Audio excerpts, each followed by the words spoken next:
Selon les services secrets occidentaux, il existe un complot très élaboré contre Paul Biya et son régime. Paul Biya a déjà dénoncé par le passé ceux qui sont derrière ce complot, les qualifiant des « apprentis sorciers cachés dans l'ombre ». Désolé de vous interrompre, ce rapport peut contenir des commentaires soumis au choix de l'auteur. S'il vous plaît, si vous êtes nouveau sur cette chaîne, veuillez vous abonner et activer la cloche de notification. De cette façon, vous serez averti lorsque nous publierons de nouveaux rapports sur cette même chaîne. Merci. Quand on évoque un coup d'État, on imagine aussitôt l'armée et les militaires en action. C'est une méthode dépassée, violente, qui provoque pleurs, chaos, désarroi, tristesse, méthode qui entraîne une multitude de morts et un fleuve de sang. Le bruit des armes automatiques AK-44 et Kalachnikov terrorise et traumatise les populations par la brutalité des assassinats. Les événements du putsch du 6 avril 1984 sont encore dans les mémoires. À côté de cette méthode barbare de prise de pouvoir, il y a ce que Saint-Éloi Bidung appelle le « coup d'État scientifique ». De quoi s'agit-il? Le « complot scientifique », par opposition au « complot spirituel ou militaire », est une œuvre d'intellectuel et d'intelligence, qui utilise des moyens scientifiques pour provoquer le soulèvement populaire contre un pouvoir établi. Au Cameroun, le complot scientifique vise le fauteuil de Paul Biya à tous les niveaux. Les comploteurs se recrutent, sans crainte, aussi bien chez les cantoïstes que dans la haute administration, la territoriale, l'armée, les services de renseignement, la société civile, la presse et les milieux universitaires. Ils veulent tout le pouvoir, en groupe organisé ou en solitaire. Leur arsenal est composé de pénuries artificielles ou orchestrées, des augmentations de prix injustifiées des produits de consommation courante et de première nécessité, des perturbations récurrentes dans la fourniture des services publics ou essentiels, eau, électricité, le sabotage des projets inscrits au BIP et le détournement de fonds publics destinés au bien-être collectif. Rien n'est laissé au hasard. Pour transformer le Cameroun en Burkina Faso, il est nécessaire selon eux, de créer un printemps équatorial, qui commencerait par le Cameroun pour s'étendre à toute l'Afrique centrale. Les stratégies sont multiples et vont du glissement des prix, à l'atteinte du point culminant qui sera le « chassement ». Voilà donc les éléments du dispositif stratégique. L'obscurité que la nébuleuse, et néant, impose à une grande majorité des Camerounais, révèle les activités et les intentions obscures de certaines élites du parti au pouvoir, contre le régime qu'ils servent avec hypocrisie et ingratitude. Voilà donc des hommes, qui complotent contre le peuple en le privant du gaz domestique, du maquereau, de l'huile végétale, de la farine, d'emploi, d'eau potable et d'électricité. Ils ont des armes, des méthodes, des stratégies et des alliés insoupçonnés en Occident. Dans le parti, ils ont aussi des moyens financiers et des positions influentes dans la République avec pour ambition, Biya doit partir. Leur tactique consiste en l'augmentation du prix de la bière au point que donner une bière à un Camerounais le rend heureux.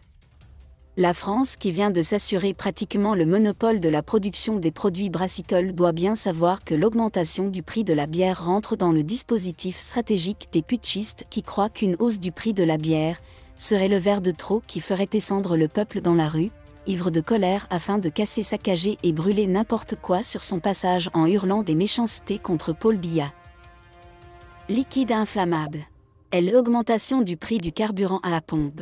Le souvenir de la hausse du prix du carburant a embrasé le Cameroun et a conduit aux émeutes de la faim en 2008.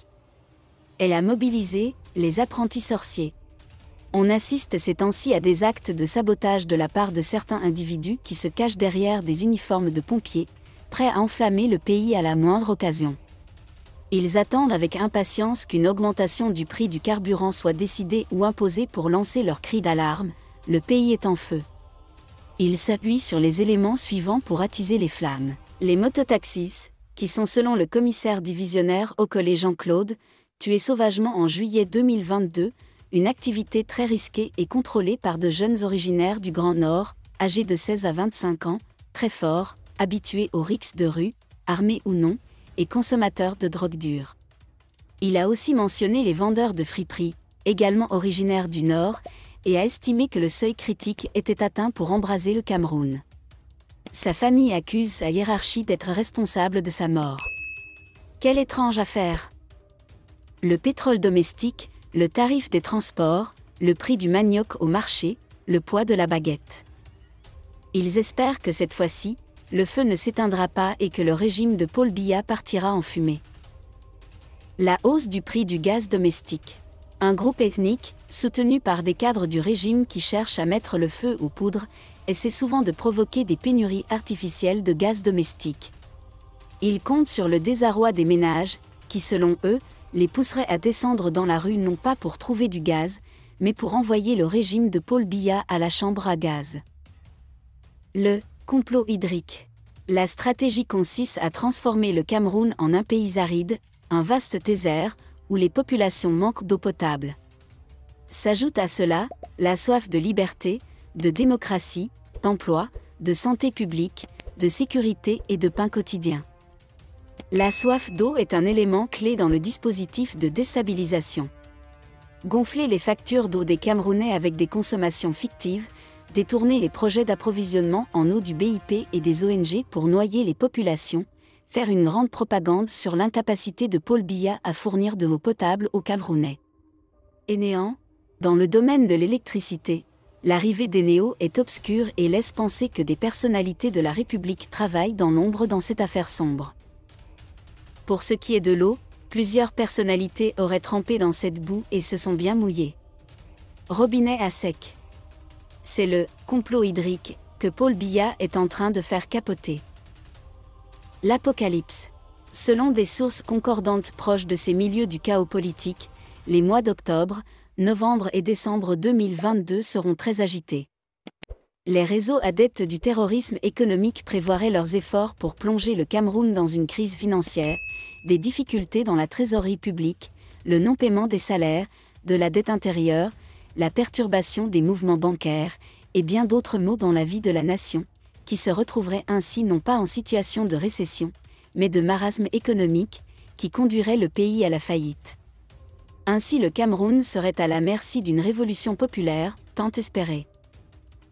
Du glissement au chassement, il n'y aurait qu'un pas à franchir. C'est sans compter avec la perspicacité, la témérité et le professionnalisme du Mafi qui jure la main sur le cœur de faire échouer l'organisation. Merci d'être resté avec nous jusqu'à ce point, comme toujours pour promouvoir la liberté d'expression. Laissez vos opinions à ce reportage dans la section commentaires ci-dessous. Si vous avez aimé cette vidéo, merci de liker, partager, commenter et surtout vous abonner à la chaîne. Et on se retrouve très vite pour une prochaine vidéo.